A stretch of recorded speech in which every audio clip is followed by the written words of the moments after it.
विद्यार्थी जीवन में अहंकार शब्द की अभिप्रायता कब प्रकट होने लगती है?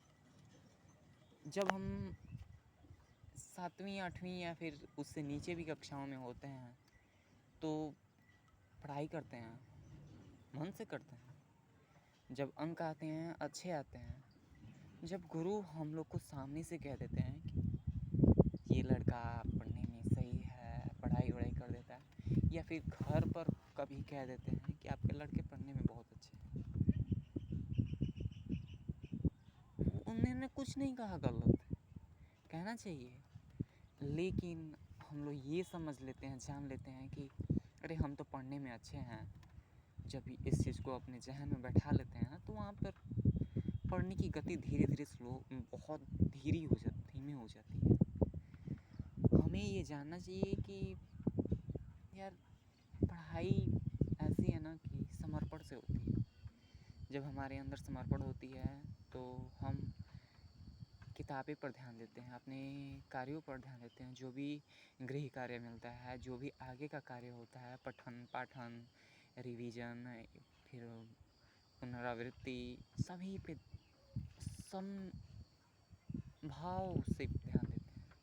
अपने गणित को करना, या फिर रसायन को करना, या फिर सामाजिक विज्ञान पर ध्यान देना, कोई भी विषय बेछूता नहीं रहता है, सभी पर हमारा ध्यान होता है।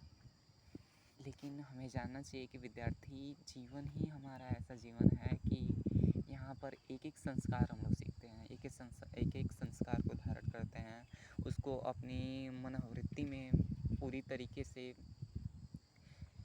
अभिज्ञानता से प्रकट करते हैं, उसमें पूरी तरीके से सिंचित होता है। हम लोग को पूरा जो विद्यार्थी जीवन है, एक खेत के समान है।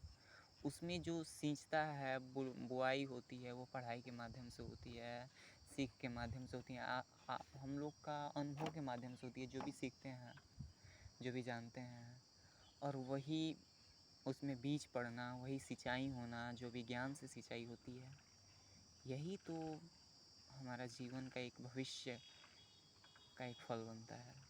इसलिए हमें बहुत रुक कर, बहुत समझ कर, बहुत गहनता से अपने जीवन को निर्वाह करने के लिए विद्यार्थी जीवन को पूरी तरीके से एक आधारशिला मानना आवश्यक है, और इसे प्रभावशाली के साथ साथ हमें जिम्मेदारी भी लेना है, एवं इसको मर्यादा में रहकर इस जीवन को धारण करना है, गहनता से, परोपकार से और सच्ची निष्ठा से विद्यार्थी जीवन को जीना है। विद्यार्थी जीवन जीने का ही नहीं, अपितु ये हमारी निर्माण का भी समय होता है।